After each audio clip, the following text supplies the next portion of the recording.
irmãos, queridas irmãs, que as rosas floresçam em vossa cruz. Obrigado. Prosseguindo em peixes, astrodiagnosticamente falando, tem alguns aspectos que, antes de chegar propriamente no signo, nos planetas que estão vinculados, precisam ser trazidos à tona. Porque são aspectos que, apesar de aparentemente periféricos, eles determinam demais a dinâmica funcional de peixes. Todas essas analogias, elas precisam estarem vivificadas no nosso ser quando nós falamos sobre peixes. Então, algumas coisas interessantes, por exemplo, o eixo precessional hoje da Terra aponta para qual hierarquia, para qual signo? Peixe está entre o 6º e o 7º grau de peixes, né? Portanto, 23, 24 graus deslocados do zero de Áries. Por isso que a astrologia e a astronomia têm essa defasagem, que é, inclusive, crítica de alguns astrônomos, né? Tem 23 graus de diferença entre o que a gente observa astronomicamente e o que a gente descreve astrologicamente. Pelo menos na astrologia que a gente pratica, que é a astrologia tropical. É um problema que desaparece na astrologia sideral, praticada no Oriente, né? Mas é importante saber do deslocamento desse eixo precessional e saber também que ele está dentro de peixes. Porque aí a gente vê a importância atual dessa hierarquia, que é onde nós estamos vivendo, né? E peixes, nós sabemos que é o signo que, do ponto de vista da filosofia Rosa Cruz, está vinculado à região química do mundo físico. Nós podemos observar isso nos diagramas, né? E a região química do mundo físico, atualmente, é a região mais densa possível dentro do nosso plano evolutivo. É como que um nadir da materialidade. Então, Peixes, ele encerra um ciclo sobre o qual todas as demais hierarquias que o antecedem se colocam sobre ele. Então, Peixes apoia todo um trabalho das 11 hierarquias que o antecedem. Olha que signo mais fundamental. Ele é regido por Júpiter, num primeiro momento, num certo estado de consciência, num movimento mais primitivo, num movimento mais desenvolvido, na medida em que a gente entrar em relação com a possibilidade da impessoalidade, com a possibilidade da fraternidade, a regência de Netuno começa de alguma forma a conversar conosco. E a conversa intuitiva que o Oswaldo diz que nós podemos ter interiormente com Deus se estabelece na medida em que a gente cria esse diálogo entre Netuno, que é inclusive o regente de uma das glândulas do nosso corpo. Astrologicamente, Netuno é o regente da glândula pineal. Pineal. Que mais sobre peixes? Interessante que a Corinne Line, no trabalho que ela faz sobre os 12 dias sagrados, ela vai vincular cada um dos signos a um determinado apóstolo. E qual que é o apóstolo que ela vincula a peixes? Pedro. Né? Pedro é uma personagem muito interessante, né, na Bíblia. Muito interessante, porque ele tem uma forma de agir em relação aos demais apóstolos que chama atenção. Às vezes você chega até a sentir uma estranheza, né? De modo que depois de todo aquele tempo com o mestre, naquela noite que o mestre vai ser levado e o guarda vem pegá-lo, o que ele faz com o guarda?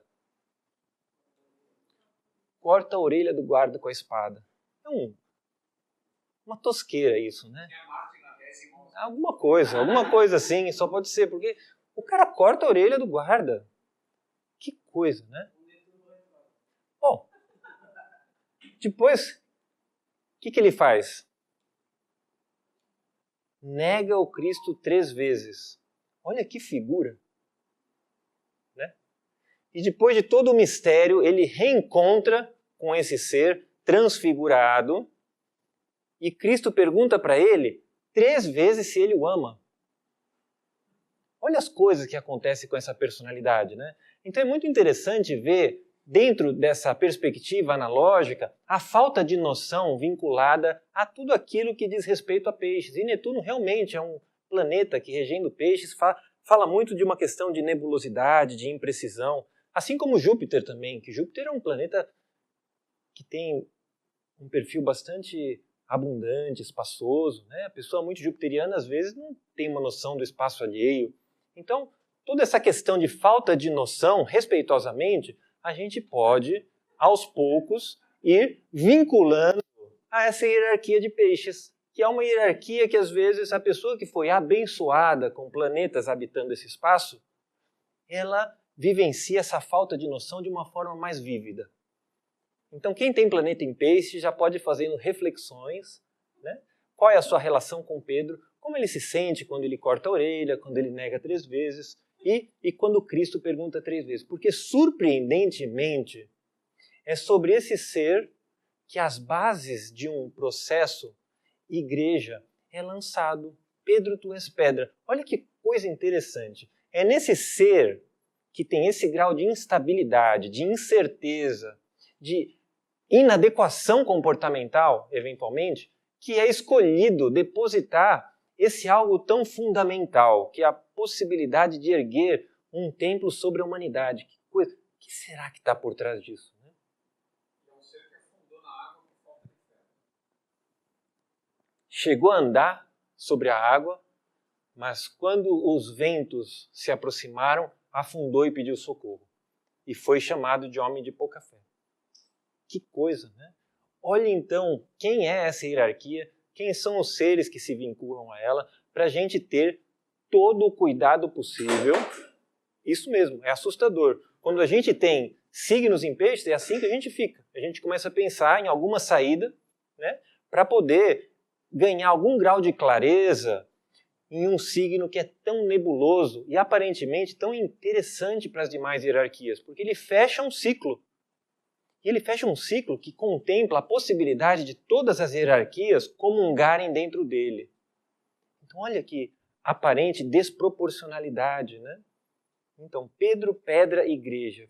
Precisamos pensar como que esse ser estabelece um princípio eclesiástico sobre um ser tão instável. Será que é por interesse aquele mais sem noção entre nós nesse plano? Eu não sei, pode ser. Pode ser uma amostragem de que todos estão absolutamente convidados, desde a maior animalidade até a maior possibilidade de virtude, né? Mas são aspectos, questões que fundamental que a gente pense a respeito. Senão, quando a gente lê peixe, os planetas que estão dentro de peixe, a gente não vai entender o que está acontecendo, né? E as dificuldades que nós enfrentamos. Então, peixes é um signo, é uma hierarquia zodiacal que está diretamente relacionada a nós humanos. De alguma forma, nós somos responsáveis por ela. Então a gente já começa a suspeitar do porquê ela ainda está tão sem noção. Porque quando a gente observa a humanidade, talvez a gente observa alguma falta de noção. Então talvez a noção de peixes diga respeito a uma noção que nós mesmos precisamos ser um pouco mais atentos para criar. E nesse esquema, o que a gente vai ver? Peixes rege qual parte do corpo mesmo? Os pés. Olha que interessante. Todo o corpo tem, naturalmente, toda uma verticalidade, onde toda uma estrutura funcional zodiacal vai progressivamente, dentro das suas leis fundamentais, das suas forças fundamentais, atingindo um processo de encarnação até essa materialidade máxima. E olha o que acontece com os pés. Em detrimento de todas as partes do corpo, ele se mostra horizontalmente colocado. Olha que interessante, como peixes, de fato, ele representa no próprio corpo humano o tecido de sustentação de todo o resto do nosso corpo, de todo o nosso organismo, onde estão representadas demais hierarquias. Então, peixes é regido, ou os pés são regidos por peixes. E por que, afinal de contas, muitas vezes, o pisciano, ou a pessoa que tem algum planeta em peixes, vai desenvolver algum desafio nos seus pés, desde uma deformidade até uma dor, né? Porque a pessoa com sol em peixes desenvolveria uma dor? Por que a pessoa com ascendente em peixes desenvolveria uma dor? Por que a pessoa com Marte em peixes pode ter uma deformidade ou uma dor nos pés? Como que isso aparece?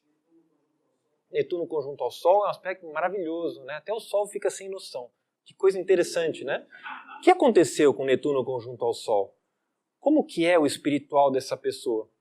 Claro, a gente nunca sabe o ser que encarna dentro de uma perspectiva física. Se você tem um ser muito diferenciado do ponto de vista consciencial e entra num momento desse nesse plano, a possibilidade de compreensão dele varre todo o espectro de compreensão humana. É um ser absolutamente ciente, consciente e apto a orientar e dizer o melhor caminho, a maior possibilidade.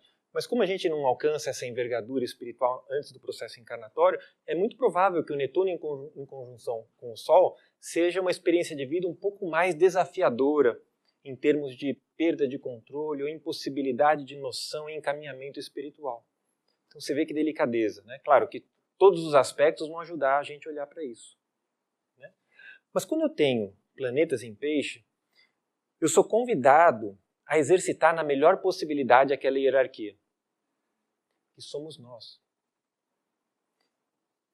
O desafio de fazer isso, às vezes, é muito solitário, é muito desanimador, é muito mais fácil ficar deprimido, é muito mais fácil reclamar, é muito mais fácil sofrer, é muito mais fácil, dentro daquela aquosidade de peixes, tentar sentir pena, chorar, do que tomar esse desafio nas próprias mãos e realizar algo. Na medida em que eu tenho planetas visitando o peixe e deixo de realizar algo, é muito provável que meus pés me convidem a uma reflexão. Porque aquela parte do corpo que silenciosamente deveria funcionar, quando o Sol está nela, ela funciona silenciosamente apenas quando esse princípio espiritual, que é o princípio solar, minimamente seja sendo exercitado dentro do nosso dia a dia, seja lá como a espiritualidade seja compreendida por cada um de nós. Mas precisa haver um movimento nessa direção. Então, planetas em peixes, sem movimento, pés que são machucados. O que significa Édipo, Oswaldo? Você que vai perguntar. Édipo significa que eu calço 42 e usei um sapato 40 e estou com o pé inchado. Muito bem, excelente. É isso aí. A minha pergunta é a seguinte, uma amiga nossa, né, perguntou no intervalo, porque o pisciano, de fato, muitas vezes apresenta os pés como o ponto G do corpo, né? Tudo vai para o pé. E eu tentei responder essa questão da espiritualidade. Então a pergunta que eu te faço é, como eu posso ter convicção ou algum elemento de consciência para saber se de fato eu estou no caminho espiritual? Você pergunta especificamente da pessoa que tem o Sol em peixes? Você pergunta genericamente para qualquer pessoa? Pode ser para peixes, né? Para peixes, da forma mais tosca, na pessoa que não tem noção nenhuma, ela pode simplesmente olhar para o pé dela e ver como ele funciona durante o dia, como ela o sente, como ela se relaciona com ele. Agora, do ponto de vista espiritual, a pessoa que está no caminho espiritual, quando ela ousa, não deveria, mas quando ela ousa olhar para a sua biografia e o caminho, como as coisas acontecem, a pessoa invariavelmente deve se maravilhar com aquilo que ela assiste. Não é um achar eu sou o máximo, é diferente. É se maravilhar na impossibilidade de perceber que não é possível que as coisas foram assim, sendo que eu sou tão limitado para realizar algo nesse plano. É se realizar e ver quão maravilhoso é a presença do espiritual apesar de mim. Porque a pessoa que olha para trás biograficamente e entende que a biografia dela foi construída apenas pela sua capacidade pessoal e por aquilo que ela pode realizar, ela é uma pessoa completamente não realizada espiritualmente. A pessoa que compreende que chegou nesse determinado ponto pelo seu próprio poder pessoal é uma pessoa completamente equivocada. É uma pessoa astrologicamente ignorante. É uma pessoa que astrologicamente e em todos os níveis, acredita que o mundo é constituído apenas por aquilo que ela vê e que os seus 5 sentidos proporcionam. É um prisioneiro. E por isso, até aí, ele vai ser um convicto. Porque um convicto é um prisioneiro. Essa convicção, quando eu tenho uma convicção, uma certeza, de alguma forma eu cristalizei um movimento e me indisponibilizei para algo diferente. Então, se uma convicção em algum momento for possível, que ela seja instantânea e passível de ser desconstruída quase que instantaneamente. Que ela seja uma constatação por um átimo e não que ela seja uma conquista como um troféu, que já tem até um símbolo que você pode colocar em algum lugar.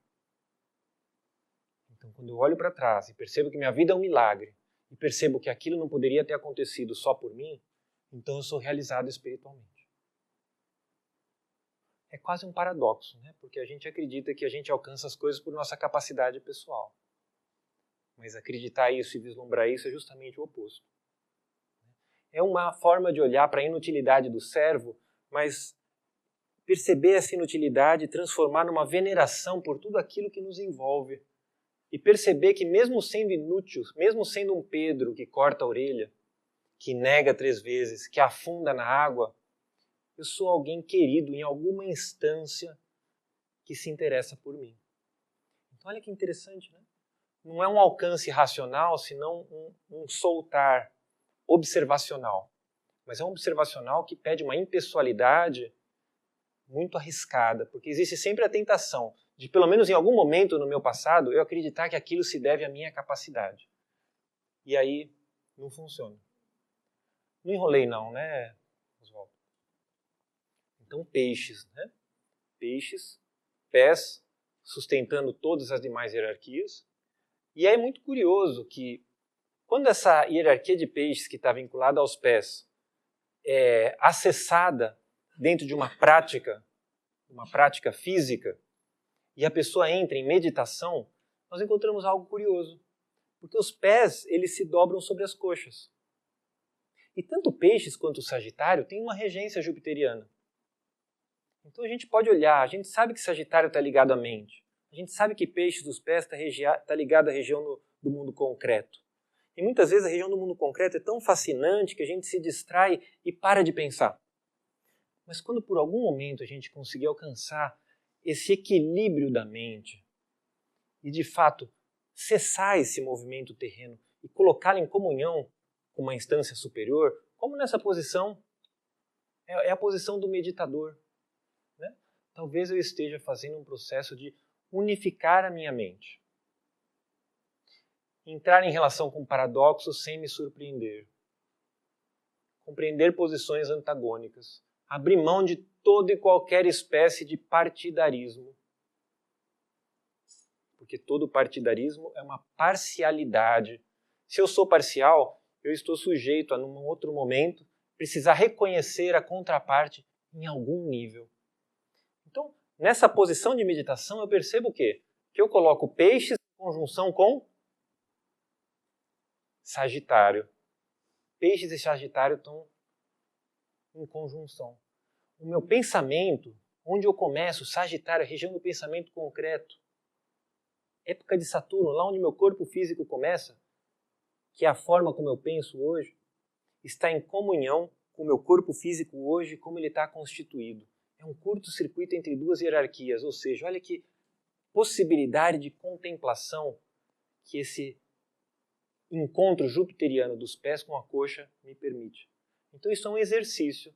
Silenciar a mente. Parar a minha atividade nesse plano. Entrar no presente. Estabelecer uma relação com a eternidade, que só pode acontecer no presente. E praticar. Praticar. Presença contínua. Muitas vezes a gente vai para uma escola como essa e a gente entende o quê? E a gente até quer colocar o distintivo, eu sou estudante. Eu sou estudante, então agora eu já estou praticando. Mas a prática, ela não acontece quando a gente mostra, senão nos momentos onde a gente está mais despreparado para perceber que nós somos convidados. Seja na presença de um amigo, seja na presença familiar, seja no ambiente de trabalho, né? Então, olha aqui, peixes, ó, os espíritos virginais são a atual humanidade do período terrestre. É muito interessante, né? Porque a nossa humanidade, ela começa aqui em Sagitário, né? Quando os senhores da mente, naquele outro período de Saturno, eram humanos. E nós éramos para eles como que as pedras são para nós hoje. Olha que loucura, né? Imaginar que o que as pedras representam para nós hoje é uma materialidade de uma promessa futura de algo. Às vezes a gente joga pedra, né? A reminiscência dessa época está nos sobrenomes, né? Pedroso, Rocha. Olha, que louco. Já pensou ter esses nomes? Que intensidade de consistência, né? A pessoa que chama Pedro. Tinha um jogador no passado, quando eu assistia essas coisas, chama Pedro Rocha. Que coisa, né? Era durão esse jogador, viu? Vocês lembram desse jogador? Pedro Rocha. Figura, né? Parece duro, né? Batia bem, né? Parece durão. Então, quando a gente escutar que o cara chama Pedro, Rocha, essas coisas, nós já temos uma ideia subjetiva. Se for fazer isso, faça amorosamente, porque a vida ela é extremamente traiçoeira. Se não existir amorosidade para olhar para o nome do irmão, não olhe para o nome do irmão. O negócio é um chicote inacreditável. É chicotada na certa. É muito interessante estudar esses diagramas que a fraternidade nos oferece, porque, puxa vida, olha aqui, peixes, espíritos virginais. Ué, mas o mundo dos espíritos virginais não está aqui? Gêmeos, Câncer e Leão? Como é que peixes é espíritos virginais? Que confusão é essa, né? Você vê que a gente não tem nenhuma autonomia para ser. A gente carece de um mundo onde 3 outras hierarquias já conseguem conviver como uma, porque, ó, Gêmeos, Câncer e Leão convivem como uma hierarquia nesse plano, no mundo dos espíritos virginais. E estão profundamente vinculados à possibilidade da nossa hierarquia humana ser, porque as forças do nosso ser estão profundamente vinculadas a essas 3 hierarquias. É aqui que a gente habita quando a gente não está aqui, ou até que nós possamos nos apropriar do nosso princípio e poder criador. E, de fato, constituir essa hierarquia de peixes e trabalhar sobre ela. Olha o trabalho que falta. Porque muitos de nós, quando acaba aqui, não vem para cá, fica aqui, apegado à terra. Esse negócio é terrível. Porque isso tudo diz respeito a uma fisiopatologia dos processos de adoecimento da terra, de obsessão, de gente colada, de gente chata, de gente melequenta. Meleca não é fácil, pessoal. Os signos aquosos, eles melecam. Nada contra as melecas, porque tem gente que né? Tem gente que curte uma meleca. Mas é interessante pensar se a meleca é uma coisa interessante ou se existe algo a mais por vir. Né? É muito interessante observar o que vem depois de peixes. Né? E imaginar que tipo de terapeuta que podia tirar essa pessoa de uma meleca para ir para frente. Isso. Tem que ir para frente, não pode ficar parado. Então esses diagramas, eles são diagramas para serem profundamente meditados, porque muitas vezes a pessoa quer uma astrologia, uma astrodiagnose, que diga respeito ao cotidiano dela e por que ela se dá mal no relacionamento, não ganha dinheiro e o trabalho dela é ruim. Olha o grau de pangaresice que a gente se encontra. Buscai primeiro o reino do alto, a compreensão, e o resto virá por acréscimo. Se a gente não entender com profundidade as leis, os fundamentos e as forças que estão por trás de uma astrologia materialista, a qualidade da nossa prática astrológica vai ser extremamente superficial. Mesmo que a gente tenha livros técnicos muito bons, a gente vai continuar aprendendo a partir das sombras e não de como as coisas são de fato. A gente vai continuar aprendendo a partir do sofrimento e não a partir do sacrifício, porque o sacrifício é para cima, o sofrimento que é aqui embaixo, na horizontal dos pés. E por mais poético e estranho que pareça, pensa, vê se faz sentido e depois me conta. Mas dê uma olhada nesses diagramas, eles são inacreditáveis. A quantidade de informação é inacreditável. Eu ousaria dizer inesgotável. É inacreditável o que sai de informação de dentro de cada um desses diagramas. E aí, então, a gente precisa exercitar esse peixes da melhor forma para a gente sair dessa materialidade gosmenta, ou não. E para isso a gente precisa da hierarquia imediatamente superior da qual a gente falava no nosso último encontro. Precisamos desenvolver essa musculatura etérica para que a gente possa ascender, subir. E para desenvolver pelo menos esses dois primeiros éteres, do ponto de vista pisciano, eu preciso minimamente trabalhar a perseverança e a devoção. Para que o éter químico e de vida minimamente sejam vivificados. E depois, a observação e o discernimento. Para que uma vez tendo vida, eu possa com essa vida adentrar um reino de natureza superior e saber do que ele se trata. Entender o que eu estou vendo. Compreender as forças que chegam até mim de forma não antropomórficas. Essa compreensão pode começar agora. Os paradoxos são um primeiro caminho. Comprar um livro de paradoxos e começar a ler os paradoxos. Quando você começar a rir dos paradoxos, é que alguma coisa já está dando certo. Ou não. Se você for pisciano, principalmente, não, provavelmente. Né? Porque o pisciano, ele ri, não sabe nem no que está rindo às vezes. Tem isso. Né? Mas é bom rir. Sempre rir é bom. Já disse, né? Fala.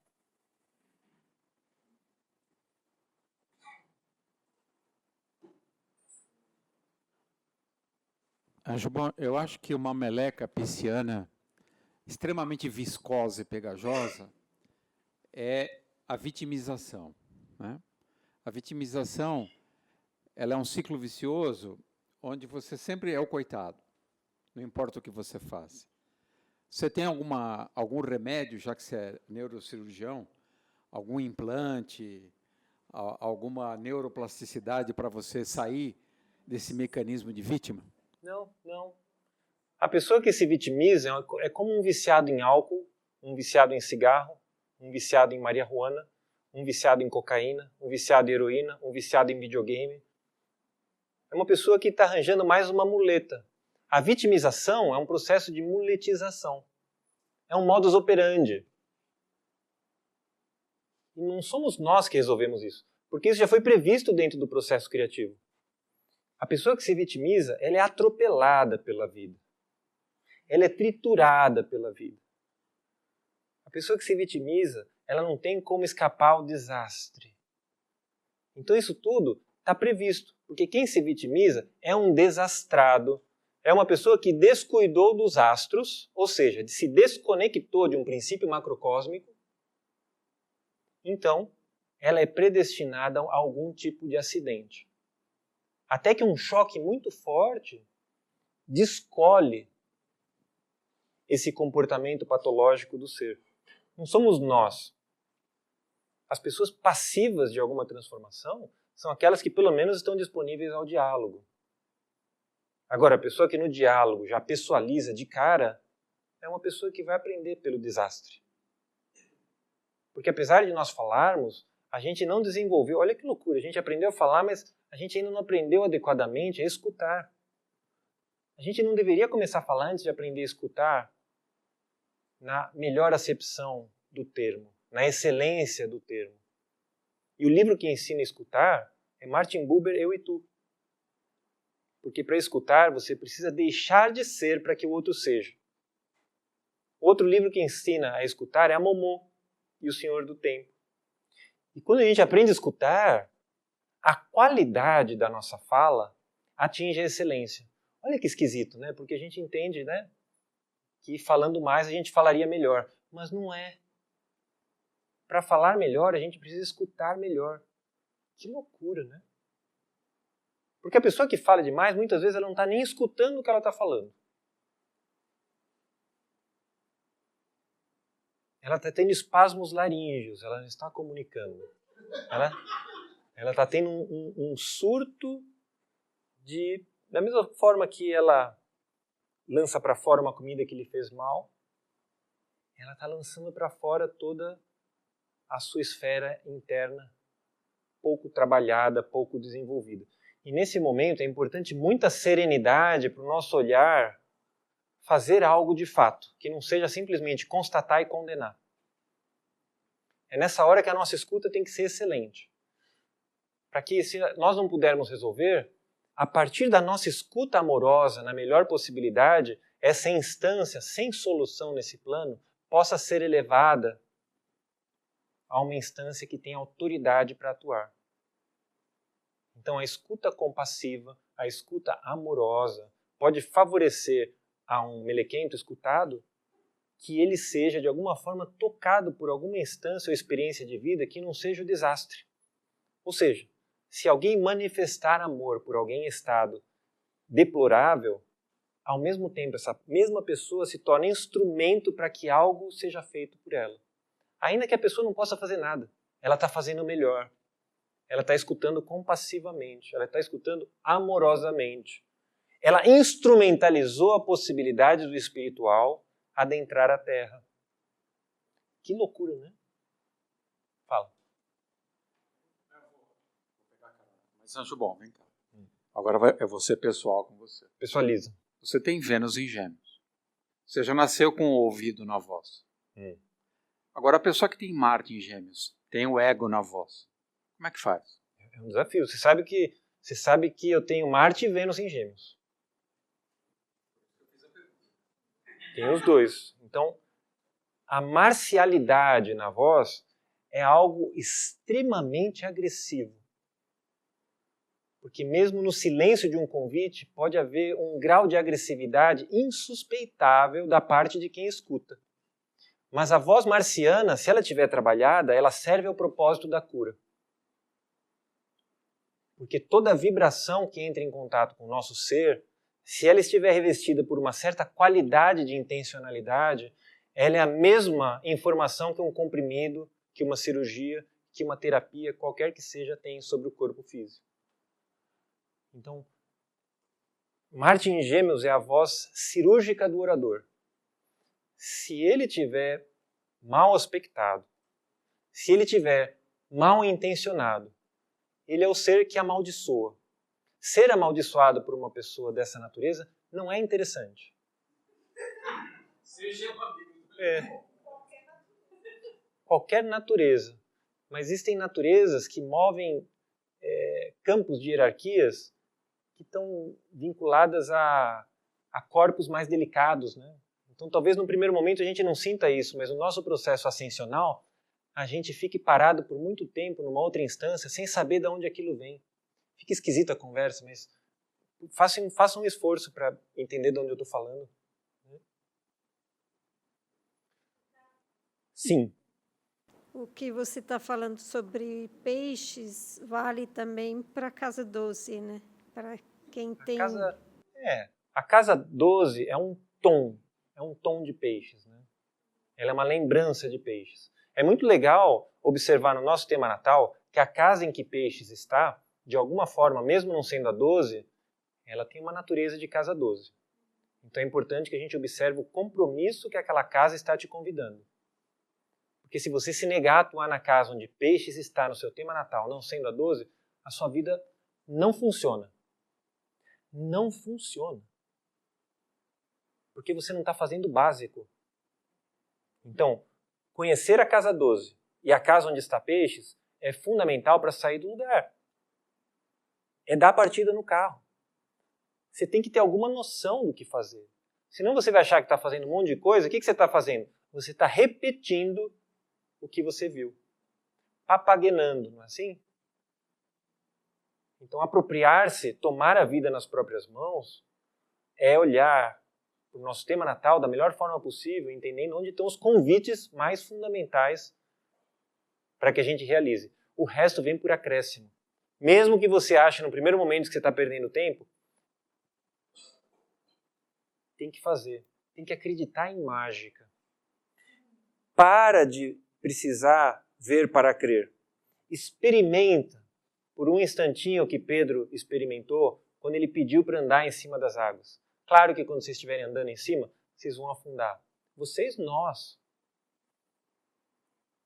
Mas a gente precisa experienciar o que seja o crer para ver enquanto um modus operandi de materializar uma intencionalidade de qualidade superior.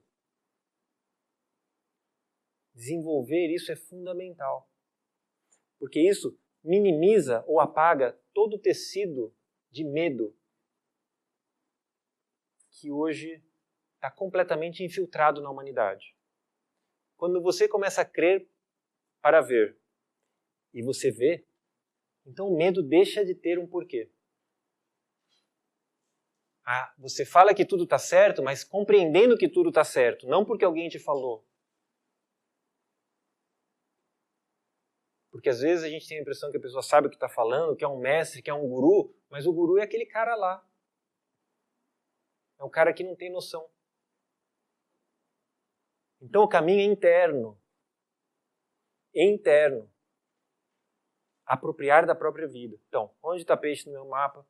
E olha a minha casa 12. A casa 12 com os planetas que estão lá, é como se tivessem, em qualquer signo que eles estejam, são planetas sequestrados.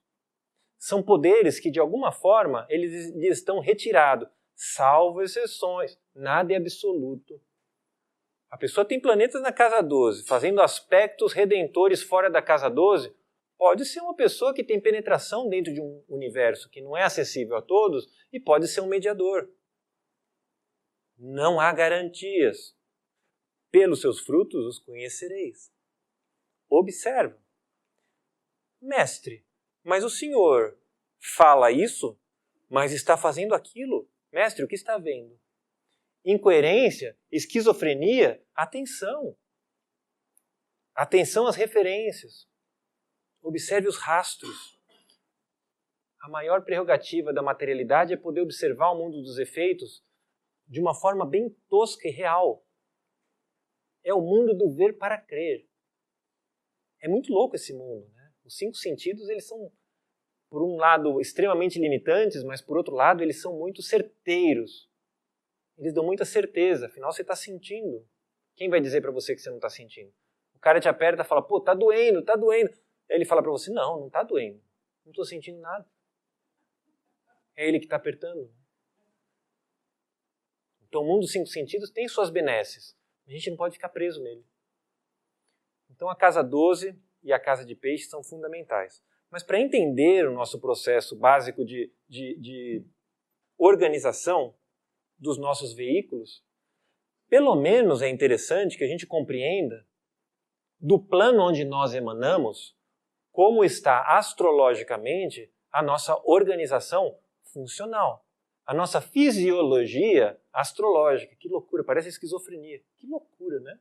Mas a gente pode ousar falar assim, porque fisios é physis e physis phos vem de luz. Então fisiologia é o estudo da luz. Também é a fisiologia humana, mas é um estudo de luz. Por isso a gente pode transpor fisiologia para astrologia, porque a astrologia trabalha com luz. A gente estudou que astro é um prefixo que significa luz também. Então, humanos no período de Saturno, senhores da mente. Humanos no período lunar, arcanjos. Humanos no período solar, arcanjos. Humanos no período lunar, anjos. E humanos no período terrestre, que somos nós, aqui. Nós começamos a existir aqui, junto com os senhores da mente. Ou seja, para a gente entender minimamente o alinhamento do estado que a gente alcançou desde o princípio até agora, precisamos conhecer a relação das forças que atuam nessas 4 hierarquias e ver como que os planetas conversam entre si. A conversa entre eles é harmoniosa? Pô, estou construindo meus veículos com alguma propriedade. A conversa entre eles é tensa? Tem que rever. Tem que rever. E quando eu falo nessas 4 hierarquias, qual é o primeiro movimento que eu tenho que fazer? Existe tensão nesses 4 pontos do meu tema natal? Está cheio de quadratura aqui, aqui, aqui ou aqui.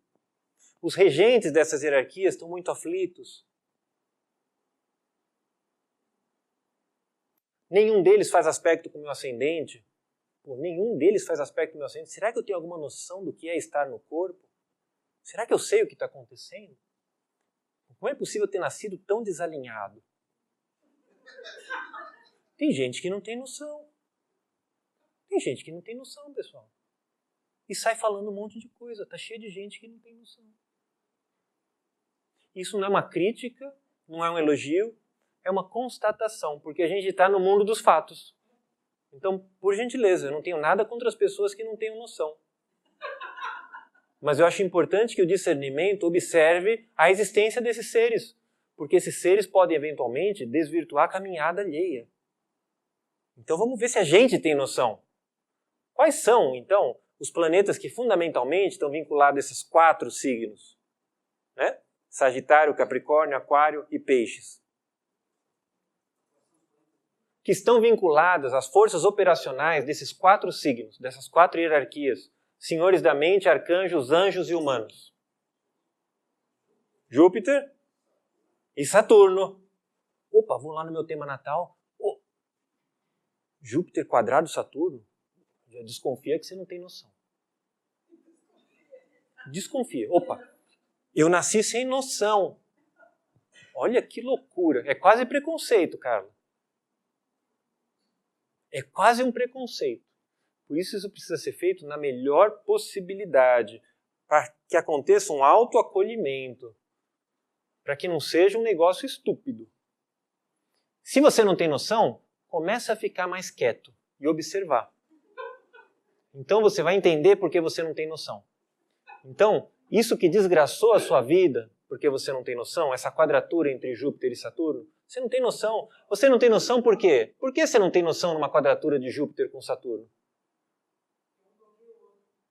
Não só um bloqueia o outro, porque você nasceu no Brasil e a obra brasileira é Mário de Andrade e Macunaíma. O herói sem caráter. Se você tem Júpiter quadratura Saturno, o seu caráter é deformado. Olha que... Pessoal, vocês estão olhando para mim com uma cara assustada? Então, eu vou recorrer aos universitários. Vamos ver o que Max Heindel diz sobre isso, por favor. Sobre o caráter do ser que nasce com Júpiter quadratura Saturno, para vocês não pessoalizarem, porque vocês podem com esse olhar me levar para lugares trevosos também. Vocês não sabem, mas vocês podem. Vocês são muito poderosos. A gente vai e volta, mas tudo bem. Eles levam. Saturno quadratura ou oposição a Júpiter? Puta, oposição, ainda tem isso, olha. Produz uma mente tímida e vacilante, ou seja, o cara já é tímido e vacilante. Não é porque você nasceu com aspecto que você está amaldiçoado. Isso é como uma corrida de fundo de 4.000 metros.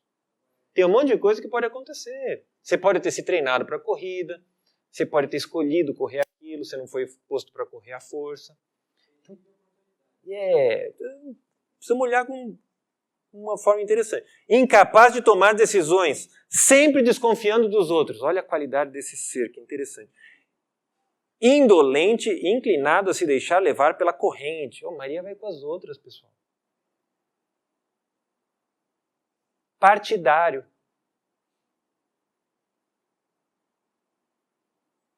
Às vezes, um tutelado da sociedade num asilo ou numa prisão. Por quê? E a astrologia espiritual trata de caráter, porque para a astrologia espiritual, caráter é destino, não são palavras distintas. No dicionário astrológico espiritual, caráter e destino são sinônimos. Boa essa? Porque seu caráter é basicamente desonesto. Que loucura! Olha que preciosidade o nosso tema natal para mostrar a qualidade do nosso caráter só dentro desse pequeno recorte que é dentro do nosso princípio existencial, dos 4 períodos que nos compõem, enquanto humanos em formação. E a gente pode ver numa fotografia simbólica a qualidade que eu estou trabalhando e já consegui e alcancei sobre o meu próprio caráter. Esses aspectos também inclinam à arteriosclerose. Vamos ver por quê. Anjo bom, uma das piores situações desse mau aspecto de Júpiter e Saturno é que o pai, desde cedo, ensina o filho ou a filha que para se dar bem na vida você tem que enganar os outros. E esse ensinamento vai ficar grudado no caráter. Olha que dica. Olha que dica. Então a gente deu um primeiro passo na compreensão do que pode estar por trás disso. E a gente pode dar um segundo passo se a gente pegar o Junito e compreender a relação da paternidade de Saturno com Júpiter e como um lida com o outro e como eles entraram em acordo. Se o pai continua induzindo a misericórdia se calar ou se o pai continua induzindo a misericórdia a ser misericordiosa. Como restabelecer esse diálogo que se quebrou a priori? Geralmente, a pessoa que tem essa quadratura come o pão que o diabo amassou, portanto, o diabo é seu aliado, vai aprender a partir desse alimento, até que, pela criação de um novo hábito, que começa onde? Onde começa a criação do novo hábito? Região do pensamento concreto, que é uma região que a gente designa filosoficamente, mas que a gente não tem a mínima noção, porque a gente ainda não aprendeu a pensar corretamente. Então, concretizar um pensamento é fundamental enquanto exercício pessoal. Então, região do pensamento concreto. Como que está um exercício pensamental? Em que casa que está Sagitário? Essa casa tema natal, que o mundo das sombras, porque a gente está no mundo das sombras, onde a gente vê em parte. Lembra disso, Paulo? Então, agora eu vejo em parte, então eu verei face a face. No mundo das sombras, a astrologia me deu 12 casas com temas do cotidiano que podem ser trabalhados. Então eu posso ver a qualidade do meu pensamento concreto na casa onde está Sagitário e observando como que aquilo está se constituindo. Tudo funciona? Tudo flui? Ou sempre lá tem um buraco que eu caio? Ou tem algo que eu não entendo e gostaria de entender? É um movimento lento e progressivo, mas que a pessoa que tem essa quadratura precisa fazer. Senão ela vai ser um refém da quadratura. Então, quando ela vai, desgraçadamente, pedir, porque essa pessoa vai pedir para alguém ler o tema dela, ela não vai fazer o esforço para ler, ela não tem caráter. Ela quer pronto, ela quer se apropriar. Ela não tem a força de vontade de fazer o curso de astrologia elementar. Porque para fazer o curso de astrologia elementar precisa ter muito caráter. Senão você para na lição 7. Quem para na lição 7 já pode saber a qualidade do seu caráter.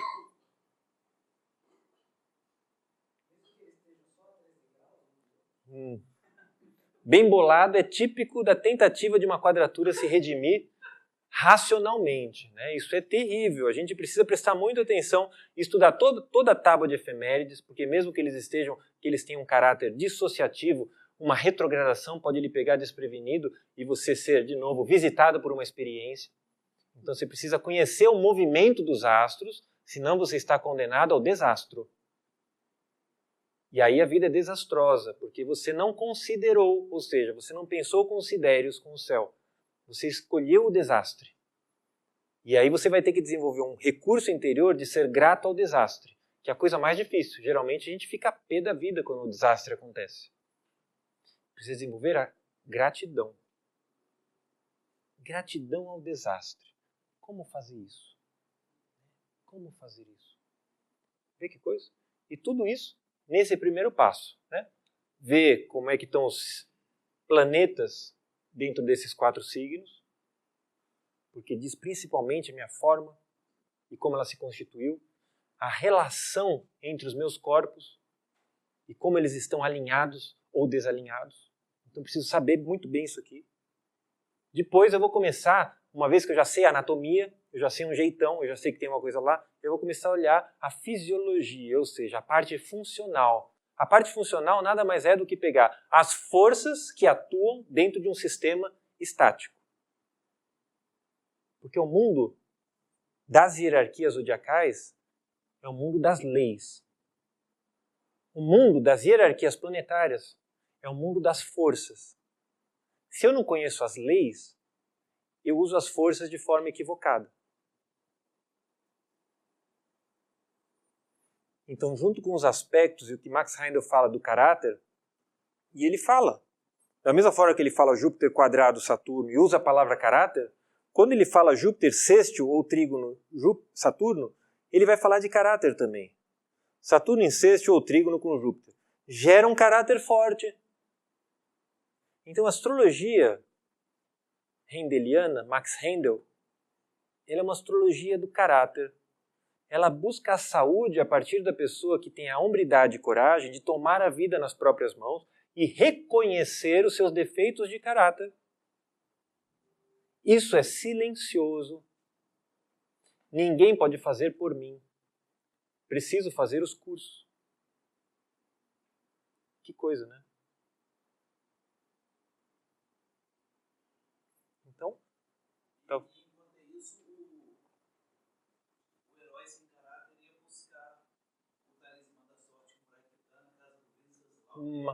maravilhoso, maravilhoso. Lembrando que a marca fundamental do herói sem caráter, como que é o pé do Macunaíma? Vamos lá. Como que é o pé do Macunaíma? Você que é expert em Mário de Andrade. Não, você citou até nomes de difícil evocação. Mas como são os pés de Macunaíma?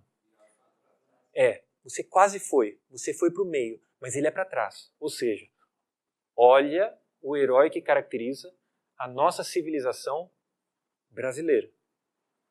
A civilização que gosta de levar vantagem em tudo. Olha o estado que a gente se encontra. Para de olhar para fora, faz sua parte. Quando você faz sua parte, acontece um milagre. E não é porque você foi dar tiro na rua ou xingar o outro porque o outro não sabe fazer. É porque você fez sua parte. Não é fácil fazer sua parte. É muito mais fácil ver o que o outro não está fazendo. É o raio do cisco e da trave. De novo, Oswaldo. É muito mais fácil ver o outro do que olhar para si e realizar. Não é fácil. Mas é importante a atenção para que a gente faça a nossa parte. Então, lição de casa. Onde está meu Júpiter? Onde está meu Saturno? Vincular Júpiter e Saturno com toda a dinâmica. Júpiter, Sagitário e Peixes. Saturno, Capricórnio e Aquário. Esse é o primeiro passo para restabelecer a saúde familiar planetária. Porque isso aqui é uma família. Júpiter é filho de Saturno. Júpiter é neto de Urano. Saturno é filho de Urano. Júpiter é irmão de Netuno. E Saturno é pai de Netuno. Cada um desses níveis precisa ser profundamente estudado em termos de inter-relação no nosso tema natal para que minimamente a relação entre os nossos veículos seja compreendida em algum grau, em termos de se há noção, posso falar, devo calar, o que eu posso fazer? É assustador, mas por outro lado maravilhoso, né? Então vamos começar, basta o primeiro passo. E que as rosas floresçam em vossa cruz.